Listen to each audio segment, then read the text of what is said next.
Hola amigos, ¿nos recuerdan? Somos TixMed06. Estamos aquí de nuevo para brindarles información. En el podcast de hoy les hablaremos o chismearemos sobre las dislipidemias.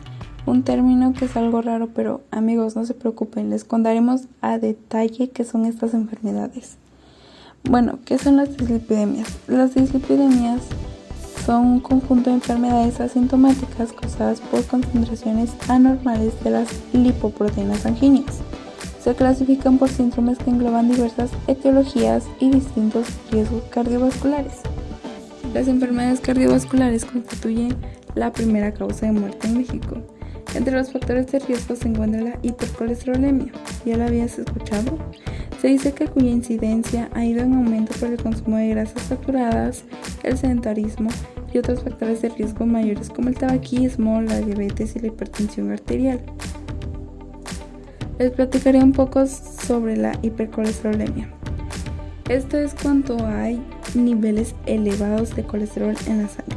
El colesterol elevado puede limitar la irrigación sanguínea y aumentar el riesgo de infartos o derrames cerebrales, y se detecta mediante un análisis de sangre.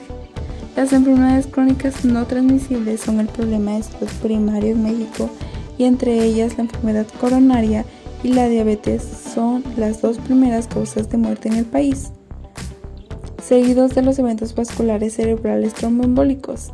La detección y tratamiento de las alteraciones de los lípidos son clave para la prevención y manejo de las enfermedades crónico no transmisibles.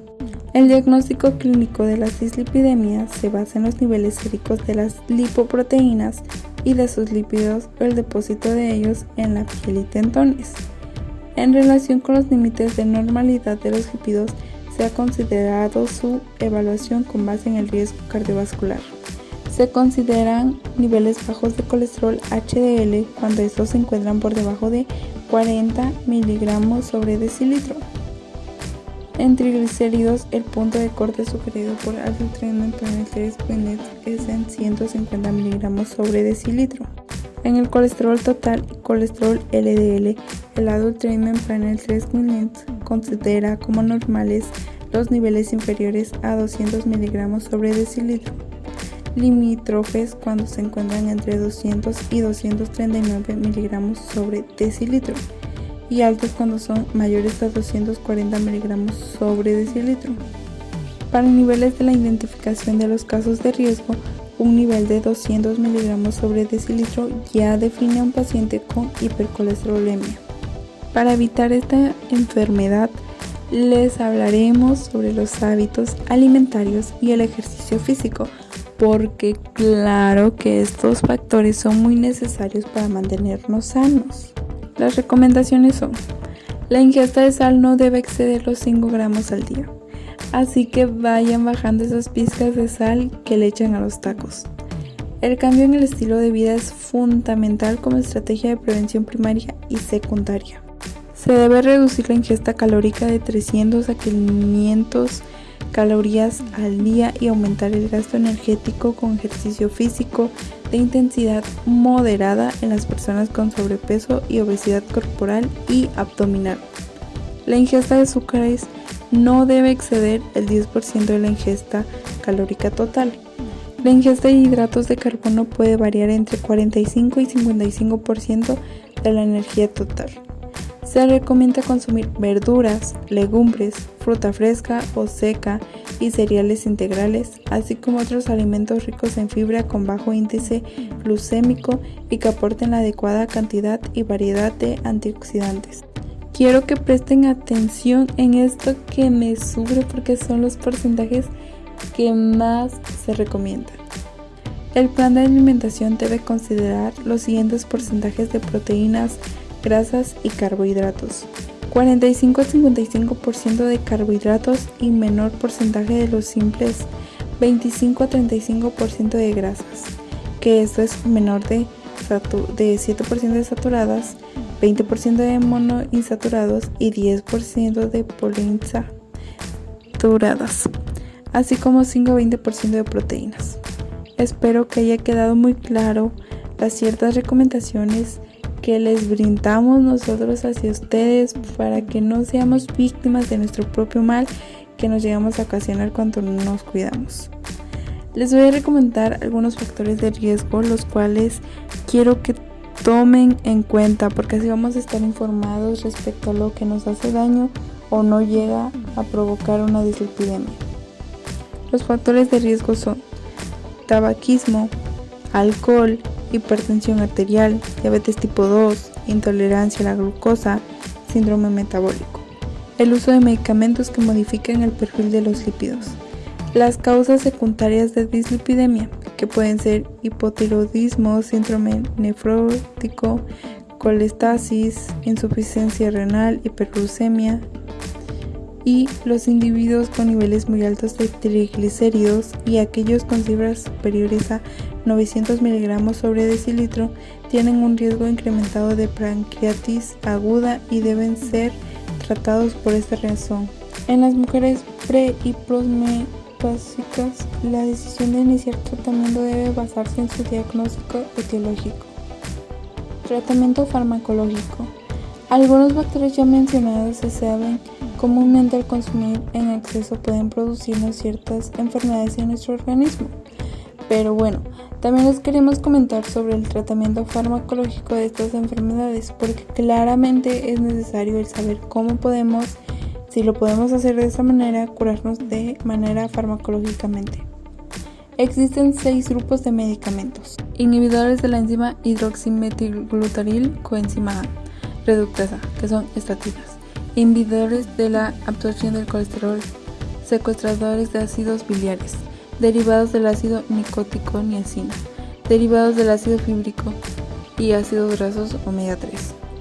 Las estatinas son los medicamentos más estudiados en la prevención de la enfermedad cardiovascular. Un gran número de estudios han demostrado que disminuyen el riesgo de mortalidad cardiovascular, tanto en la prevención primaria como en la secundaria. También se ha demostrado que disminuyen la progresión de la arteriosclerosis coronaria, reducen la síntesis del colesterol a nivel hepático por inhibición de la competitividad de la enzima hidroximetilglutaril, coenzima A reductasa. Las estatinas están contraindicadas en mujeres embarazadas o que deseen embarazarse y son los medicamentos de primera elección en la hipercolesterolemia aislada con mayores propiedades para disminuir el colesterol LDL.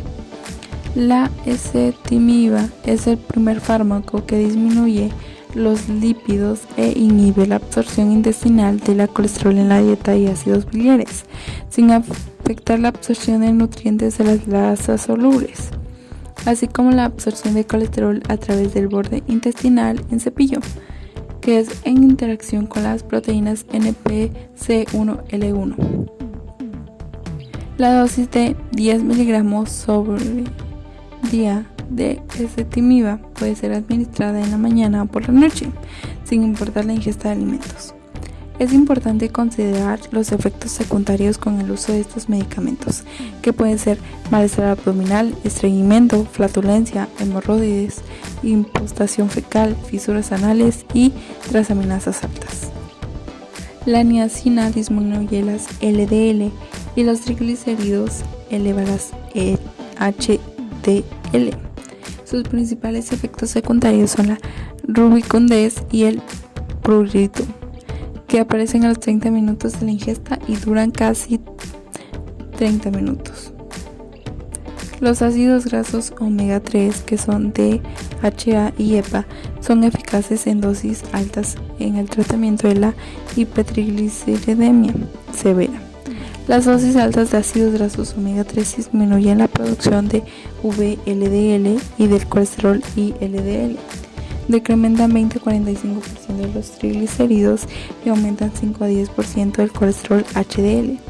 El único medicamento recomendado es el aceite de pescado omega 3 después de una intensiva terapia dietética. La verdad, aún para mí y para mis compañeros, es increíble la manera de cómo muchos medicamentos pueden ayudar a combatir enfermedades que llegamos a padecer en el organismo. Y también es impresionante el hecho de cómo se van desarrollando o creando enfermedades en nuestro cuerpo. A veces nosotros mismos ocasionamos estas, ya sea por la mala alimentación, malos hábitos que tenemos en nuestra vida, por tener contacto con alguien que está infectado de alguna enfermedad viral, etc. Ahora vamos a hablar un poco sobre las metas terapéuticas. Sobre las metas terapéuticas, queremos comentarles que la corrección de los niveles de las LDL es prioritaria para el manejo de riesgo cardiovascular. La reducción de cada 40 miligramos sobre decilitro de colesterol LDL se relaciona con 22% de disminución en la morbimortalidad por enfermedad cardiovascular. En la mayoría de los pacientes se logra con monoterapia con estatinas.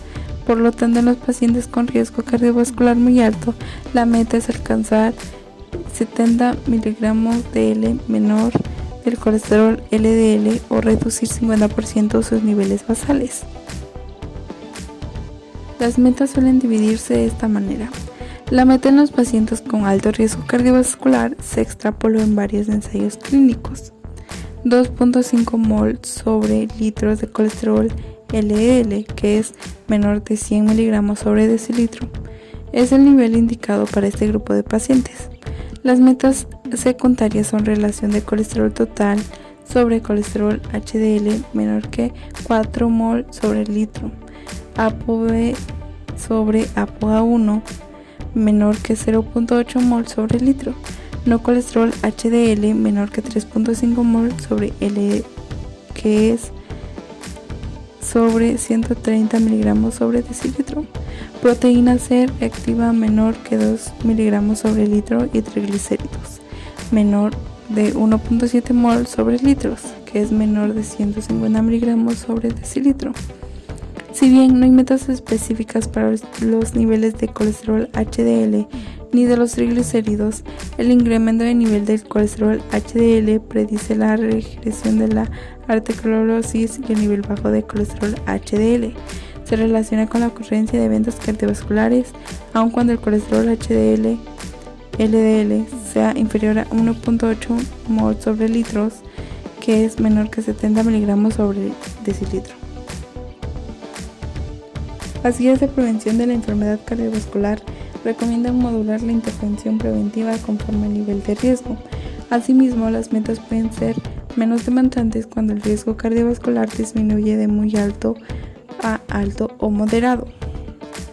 Ahora, la adherencia terapéutica. Los factores que afectan la adherencia al tratamiento son la naturaleza asintomática y crónica de la enfermedad, los factores demográficos como la edad y la educación, el conocimiento del paciente y su percepción de la dislipidemia, la forma como el profesional médico administra el tratamiento, las relaciones entre el paciente y los profesionales de la salud y los regímenes medicamentosos crónicos y complejos. Mención especial merece la resistencia al cambio en el estilo de vida por parte de los pacientes. Los objetivos de la práctica clínica son la iniciación del tratamiento en los pacientes con trastornos vasculares y en aquellos con alto riesgo de enfermedad vascular cerebral, el aumento de la dosis hasta alcanzar las concentraciones adecuadas de lípidos siempre que sea posible y conseguir la adherencia al tratamiento. Déjenme contarles un poco sobre cómo están las dislipidemias a la hora en México, porque también es necesario que estemos informados respecto a lo que sucede en nuestro país, ¿no? Nuestro país, que no tiene ciertos índices con respecto a esas enfermedades, cuando nosotros investigamos a fondo nos sorprendimos con respecto al grado en el que hemos llegado como sociedad por el estilo de vida. El estilo de vida es demasiado importante para el desarrollo de estas enfermedades. Al tener un mal estilo de vida, una vida donde sea sedentaria, tenga una alimentación muy mala, claramente nos va a llevar a esto. Pero bueno, les cuento un poquito sobre cómo estamos en esta situación en nuestro país. La verdad, o a lo mejor quizás sino porque hemos escuchado por ahí una que otra noticia o información con respecto a que en México es uno de los países con más enfermedades metabólicas, como lo es la obesidad, o bueno, a mi parecer yo sí lo había escuchado así. La epidemiología de las enfermedades metabólicas cambió en México en un periodo de 4 décadas que comprende de 1950 a 1990. Las enfermedades carenciales, como la desnutrición, se limitaron a algunas regiones del país, a algunos estratos de la población o a grupos con padecimientos que limitan la ingesta o absorción de los nutrimentos. En contraste, la prevalencia de la obesidad, las dislipidemias, la hipertensión arterial y la diabetes tipo 2 se incrementó notablemente. El incremento del índice de masa corporal promedio de los mexicanos fue el determinante mayor del crecimiento de las demás enfermedades metabólicas. Un cambio en la magnitud observada en nuestro país en un periodo tan corto de tiempo solo puede ser explicado por modificaciones mayores al tiempo. La dinámica de la población modificó las cadenas alimentarias, la actividad física de la población y la estructura de las familias.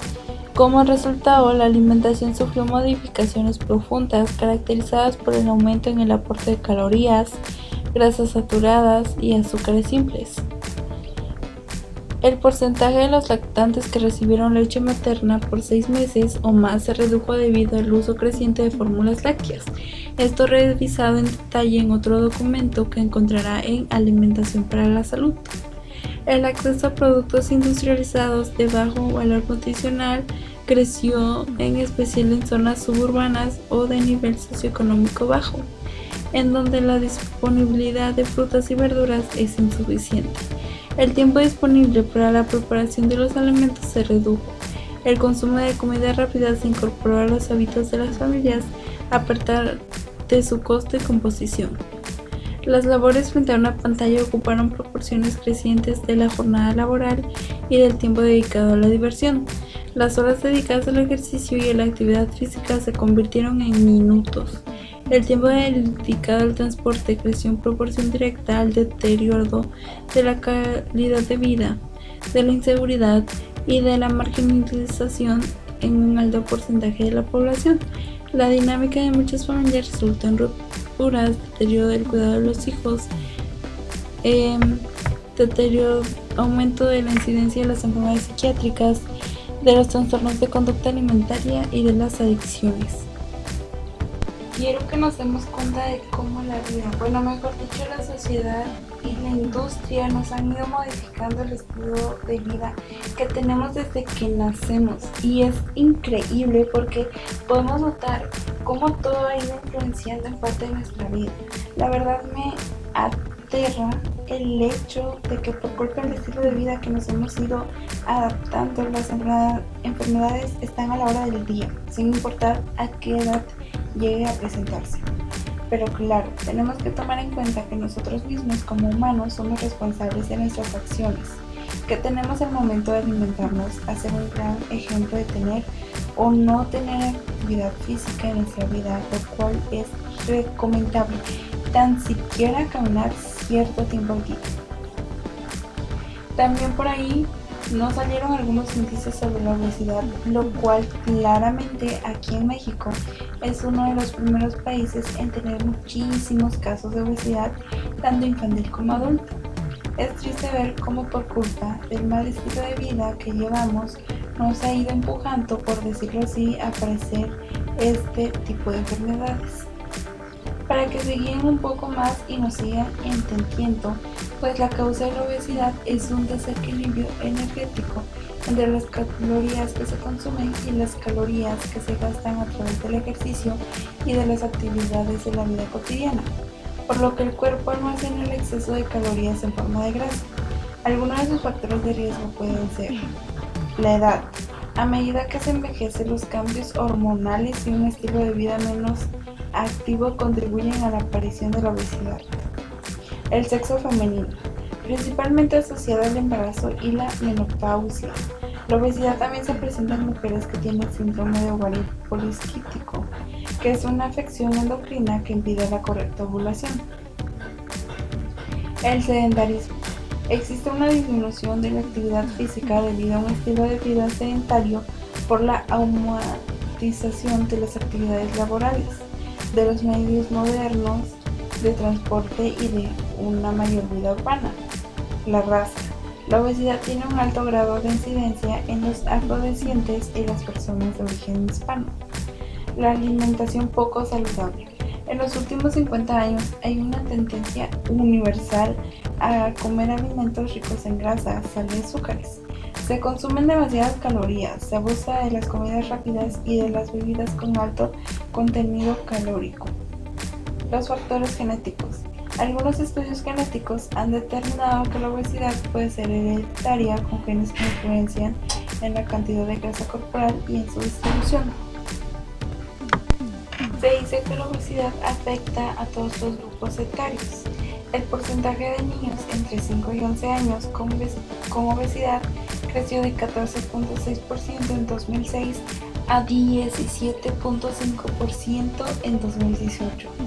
Al considerar a los niños en riesgo de obesidad, que es una categoría equivalente al sobrepeso en adultos, el 35.6% tiene un peso mayor al saludable.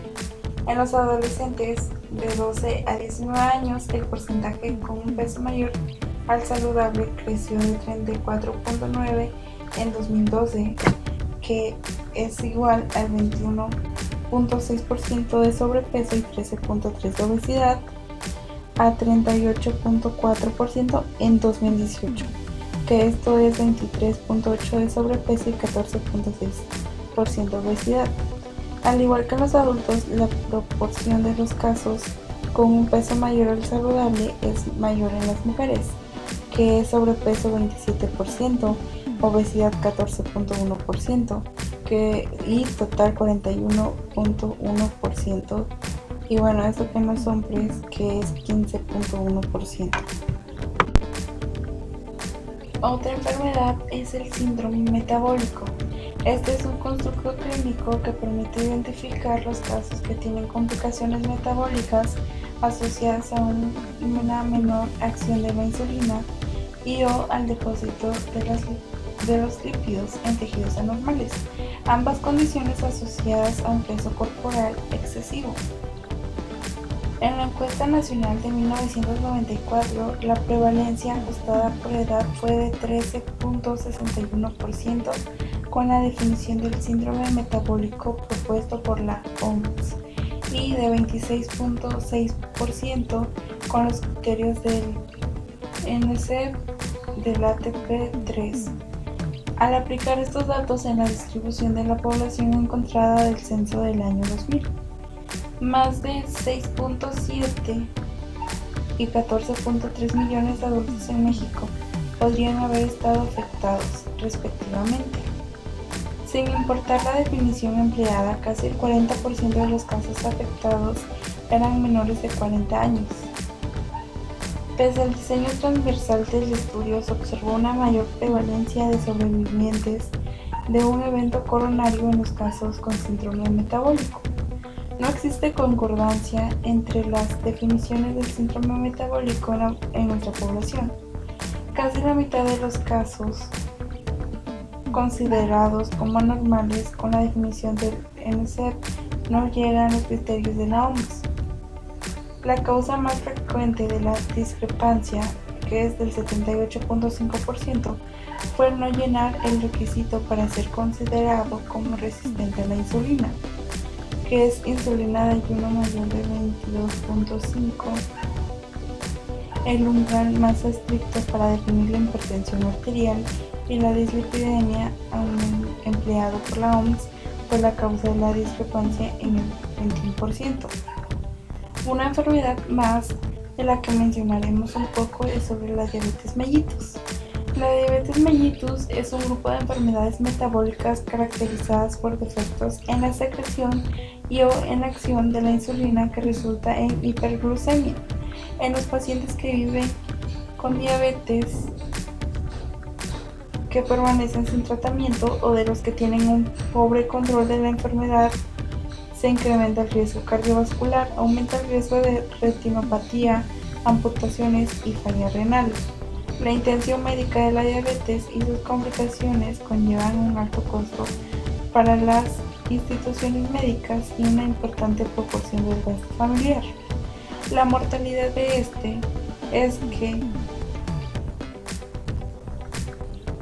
es que desde 1940 en México la diabetes ya se encontraba dentro de las primeras 20 causas de mortalidad, con una tasa de 4.2 por cada 100.000 habitantes. A partir del 2000 ocupa el segundo lugar como causa de muerte general en México, ocasionando 10.7% de todas las muertes en ese año. En sí, se dice que la dislipidemia más frecuente en México es la hipoalfa-lipoproteinemia, que es colesterol HDL menor de 40 miligramos sobre decilitro. Es causada por una dieta que contiene demasiado colesterol y grasa, por ejemplo, carne, queso, crema, huevos y mariscos, o cuando el cuerpo produce demasiado colesterol y grasa o ambos. Las grasas no se disuelven en agua. En todas las encuestas nacionales se ha informado que esta normalidad afecta a cerca del 60% de los adultos, 55.2% en la encuesta más reciente. Es más común en los hombres en el sur del país y se asocia con la obesidad, la diabetes y el consumo de tabaco. La dislipidemia, que ha tenido un mayor crecimiento en su prevalencia, es la hipercolesterolemia. Su frecuencia creció de 27.1% en 1934 a 43.6%. El uso creciente de estatinas se asoció a un decremento de su prevalencia en la encuesta más reciente, que es el 31%. Su prevalencia se incrementa con la edad, en especial durante la menopausia. Pese a lo observado en la encuesta de 2012, un alto porcentaje de los casos no está diagnosticado. De los casos con hipercolesterolemia, solo el 10% conoce su condición, recibe tratamiento y alcanza los objetivos del tratamiento. La hipertrigliceridemia afecta al 47.4% de los adultos. Su prevalencia es mayor en México que en poblaciones caucásicas. El 3% de la población tiene concentraciones mayores a 500 miligramos sobre decilitro, lo que las expone a tener una pancreatitis. Las dislipidemias asociadas con mayor riesgo cardiovascular son la hiperlipidemia mixta, que es la elevación concomitante de colesterol y triglicéridos. Y la hipercolesterolemia aislada se presenta en el 22.1% y el 8.5% respectivamente. Solo el 44.1% de los adultos tienen una concentración normal de colesterol y triglicéridos. En sí, es importante el hecho de estar en constante chequeo con respecto en hacernos estudios sobre el control del colesterol y los triglicéridos de nuestro organismo. En exceso, estos nos llegan a dañar. La verdad, a mi parecer, junto con mis compañeros, opinamos que nos ponemos tristes por el hecho de que esas enfermedades cada vez que vamos por culpa de nuestra flojera. Porque quieran o no, hay personas que tienen todas las oportunidades del mundo y aún así siguen con un estilo de vida a su perdición. Es necesario estar informados con respecto a cómo se van desarrollando, qué es lo que nos puede ayudar al hecho de que se desarrollen o se procesan más en nosotros mismos. Pero en realidad, siendo muy sincera, no creo que a la sociedad como tal no les interesa tanto el hecho de cómo está su organismo, cómo están por dentro o cómo están por fuera, porque humedades nos atacan de una manera muy imprevista y hay veces que nos prestamos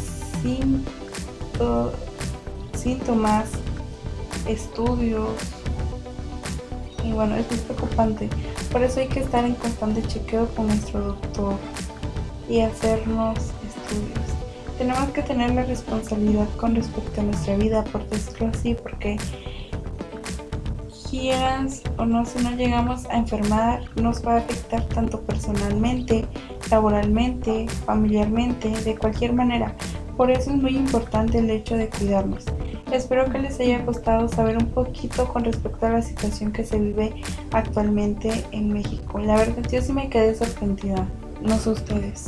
Y bueno amigos, me alegra que nos hayan escuchado hasta el final. Esperamos que te haya gustado nuestra información dada sobre las dislipidemias. No olvides compartir, suscribirte y darle like. Nosotros somos Tixmed 06.